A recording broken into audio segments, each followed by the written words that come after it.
Hi, it's Pierre. So in the 90s, I've always been car crazy, and I finally was making a bit of money at work, and I wanted to buy the coolest car I could possibly afford. And that turned out to be a Ferrari Testarossa, a black 1990 Testarossa. Looked at a few of them, and this 1990 was the one with low mirrors, no knockoff wheels. It was awesome. So that was my own personal Batmobile, and around the same time, a buddy of mine, he picked up a red Porsche 911 with a real, from Porsche, metal slope nose conversion. It only had the small naturally aspirated motor in it, which he proceeded to blow with a timing chain problem, which I guess was common on those 2.7s. And he had a 3-liter turbo built for it, and some suspension work, the whole car gone through to make it a real rocket machine. And guards red. It was just awesome, and really the Ferrari Porsche wars of the era personified. So he'd shipped the car off to Southern California to a specialist to build the motor and do a few other mods. And when he got the call that was done, we decided that just a great plan would be, because always loved road trips, that's been a lot of my travel over the years, to drive the Testarossa down to Southern California, pick up the Porsche, and then take a really long way home across the Southern California deserts and into Las Vegas and back through Death Valley. So we made some preparations for this trip, and that was, we each had a radar detector. I had a Valentine 1, and my friend had some walkie-talkies which we could clip to our seatbelt. And ironically, while I'm sharing this video, I'm sitting in a buddy's Prius that he's been kind enough to loan me while I'm visiting here. And I love this little Toyota appliance. But anyway, back to the story. So our plan was to drive south, pick up the Porsche, and then stop in Palm Springs after driving some desert roads, then head through the Joshua Tree National Monument and through the southeastern Southern California and Southern Nevada desert wastelands to Las Vegas. It was January, but weather forecasts were clear, and we rolled out of San Francisco one afternoon, headed for LA on I-5. I had my Valentine 1 up on the windshield, and we hit the road. On the way, as traffic cleared, we were driving faster and faster, and we made one pit stop for the night. I think it was around 8 or 9 o'clock at a Denny's right off the highway sometime, and we were laughing because we parked next to a California Highway Patrol cruiser in the same lot. I think there's a picture of this. We were glad to see him there rather than out on the highway, frankly.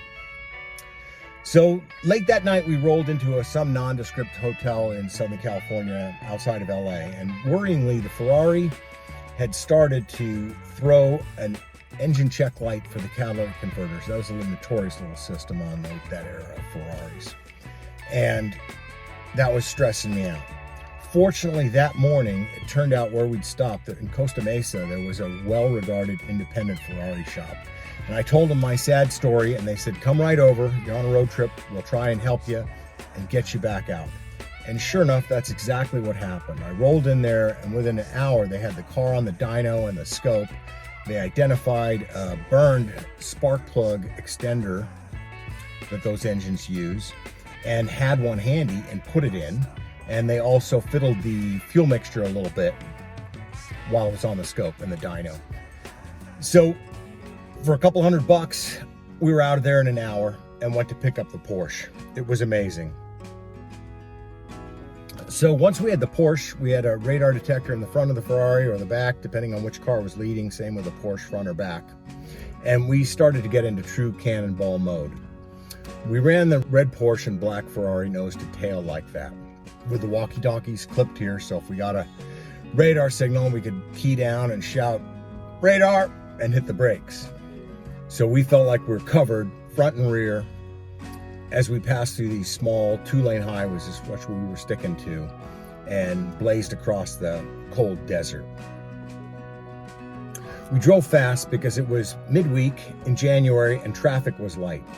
As we passed cars on the road, which was all of them, the kids looking out the window of their parents' minivans and RVs went wild, waving and shouting mutely through the glass of their window of their vehicles. I occasionally gave them a toot on the Testarossa's loud, distinctive Italian air horn. Some parents smiled at us as we shot past. Others gave unpleasant glares and yelled at their kids. On open stretches, we were running over 100 miles an hour, maybe 160 kilometers an hour, for those of you in the metric system world. We stopped for lunch in some deserted industrial mining town, a real wasteland, parking our beautiful machines among all the wrecked and ruined old buildings and old heavy equipment. We had a picnic. And instead of having a traditional American picnic on the tailgate on the back of an American pickup, we set lunch up on the turbo Porsche's whale tail, just perfect, and stood around and admired the dismal scenery and laughed at the fun we were having. We were exhilarated. The Porsche was behaving perfectly and the Ferrari was happily firing on all 12 cylinders again. It turned out that night that our hotel room had a pretty good bar attached. And that was the good news. The bad news was also that there was a bar attached. And we spent a lot of time there that night, and as a result, the next morning was pretty rough after too many martinis. The next leg of our journey took us on small highways across the desert wastelands and into the Mojave Desert and into Las Vegas. It was an amazing drive with snow on the ground at higher elevations and very little traffic. The radar detectors pointed front and back worked like a charm. No tickets were issued. We checked into the Bellagio that afternoon and were really hungover. I slept right away as soon as I got to my room. I was done. I needed a nap. It was, 2 or 3 in the afternoon, and my butt was kicked. My buddy, however, had money burning a hole in his pocket and couldn't wait to get down to the casino, so he just disappeared. So a few hours later, I wake up. I'm feeling a little better. I'm hungry, so I ordered a cheeseburger from room service. And I'm still lying in bed at 5 in the afternoon, dressed, eating my cheeseburger, when my buddy bursts into the room, shouting. I banged the door shut, he was cursing, and I was able to gather from his rant that within a couple of hours, lost wages had struck, and he had now contributed all his money, all his ready cash, and maybe a little more, to the casino at Bellagio. At least he didn't have the title to his Porsche with him, so he couldn't go that crazy and hawk the thing and get more cash and dig himself a deeper hole. I eventually rallied and had some fun that night, but the adventures of the rest of my time there don't bear mentioning on a family-oriented YouTube channel like this. So let's cut to the next day. We rolled out again tired, and one of us broke, but it was perhaps the peak day of the trip. Death Valley's remote and little populated, but we drove through the adjacent Panamint Valley on the way, and I'll tell you, the Panamint Valley makes Death Valley look like a booming metropolis. The roads were incredible, slightly rough but empty, constantly twisting and turning, gaining and dropping elevation. And at the wheels of my big black Italian thoroughbred mid-engine monster, it was just nirvana.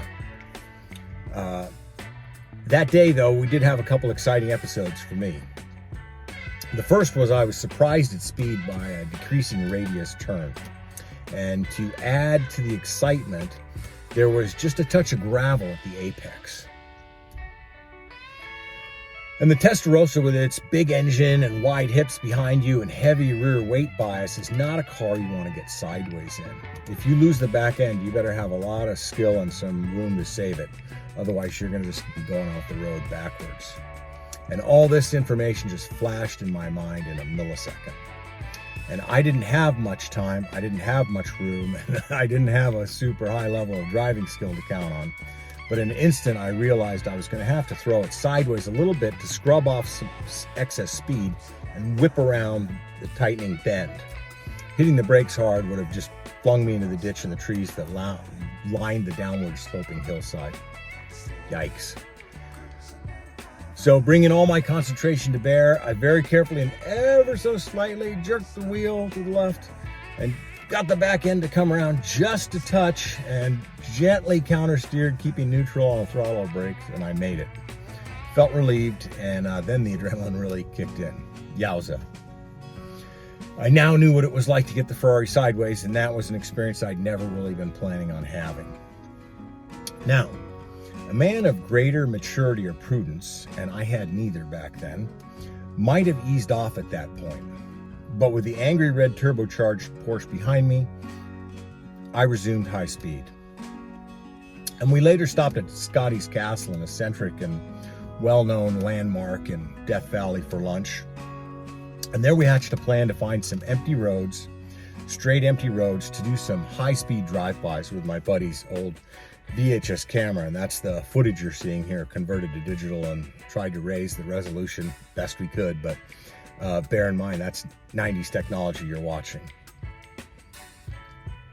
And we had a great time just blasting down this road, taking turns filming each other. And there was a turn at the end of it that we kept moving closer and closer, trying to get more speed and still make the turn without going off the road, although that would have made a real spectacular video with one of us bouncing around in the cactus and the dust. Anyway, it was a ton of fun.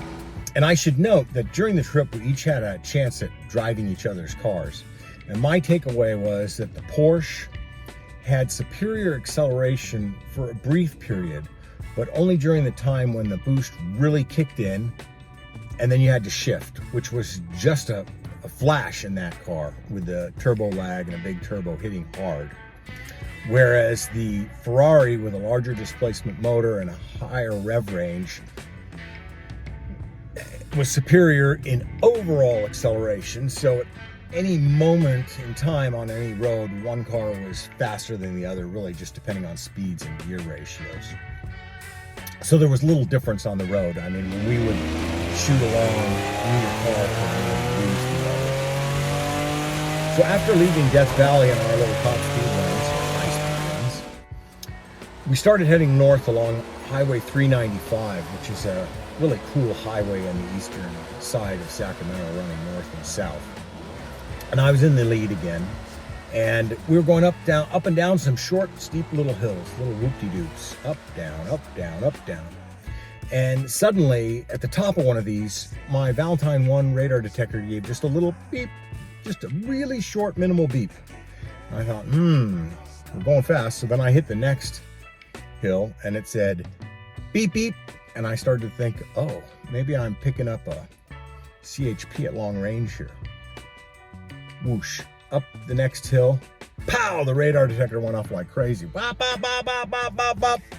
And so I slammed on the brakes as hard as I could without lighting up the tires, because that wouldn't look good to the police officer. And rode those brakes hard, and sure enough, I could see CHP set up in the distance with radar, shooting cars. And as the radar detector was wailing and I looked at him pointing at me, I glanced briefly at the speedo. It was about, 60 miles an hour or so, and decelerating hard. And I let off. And I thought, gee, I wonder if I got on the brakes soon enough. Sure enough, lucky me, I motored by at 55. He gave me a long, hard look like, I know what you've been doing, buddy, and then saw the red Porsche following me. And we made it. So look on his face was priceless, and I was like relieved over that moment. Anyway, we had a great rest of the day driving, and we ended up in a little place called Bishop and stayed the night. It was fine, uneventful. We'd already damaged our livers enough, so we stayed away from the martinis that night. And then motored back on into civilization, which was, kind of a letdown after days of just flying through amazing scenery. And the only other issue we had on the trip with my car was that the air conditioning belt let go, which I think hadn't been changed for years, and was a pretty simple repair, but that was only an hour from town. And I think the Porsche's air conditioning had conked out almost immediately after being picked up, but it was no big deal. Anyway, that's maybe one of the greatest road trips I've ever taken. Certainly the most awesome car that I owned and drove at speed. Maybe I'll tell some more stories about trips with that car in the future. Anyway, hope you've enjoyed this, and please subscribe, like, share, tell your friends this is just the greatest, and I thank you for your time. Have a great day. Thanks for watching this video about my Ferrari road trip. Please check out these 2 other videos about my love of cars. Take care.